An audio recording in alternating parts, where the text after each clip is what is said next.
এই ঠান্ডায় সন্ধ্যাবেলা ভীষণভাবে পকোড়া খেতে ইচ্ছে করলো। ফ্রিজ খুলে দেখি কয়েকটা ব্রেড পড়ে আছে, আর পড়ে আছে কতগুলো আলু। ব্যাস চলে গেলাম পকোড়া বানাতে। আজকের যেটা বানাবো সেটা হচ্ছে চিজ ব্রেড পকোড়া। কড়াতে অল্প সর্ষে তেল দিয়ে তার মধ্যে গোটা জিরে, টমেটো, আদা বাটা, হলুদ বাটা দিয়ে কিছুক্ষণ ভালোভাবে এটাকে কষে নেব।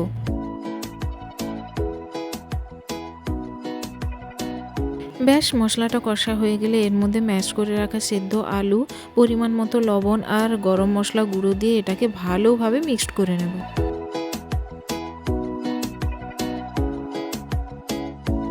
আলুর পুরটা ভালোভাবে রেডি হয়ে গেলেই ব্যাস এটাকে আলাদা প্লেটে নামিয়ে রাখবো।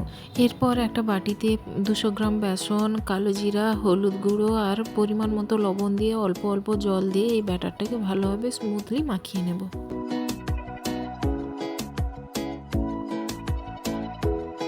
এরপর অল্প পরিমাণ বেকিং পাউডার দিয়ে এটাকে ভালোভাবে মাখিয়ে নেব।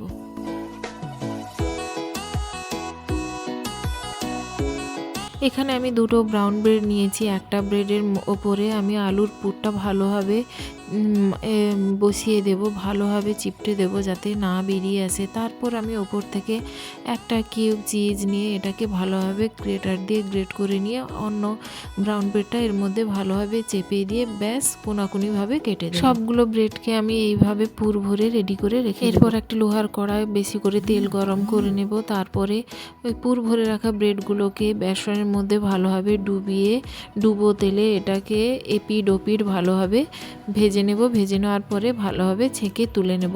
এইভাবে প্রত্যেকটা ব্রেডকে এইভাবে বেসনের মধ্যে ডুবিয়ে ভালোভাবে এটাকে ভেজে নেব।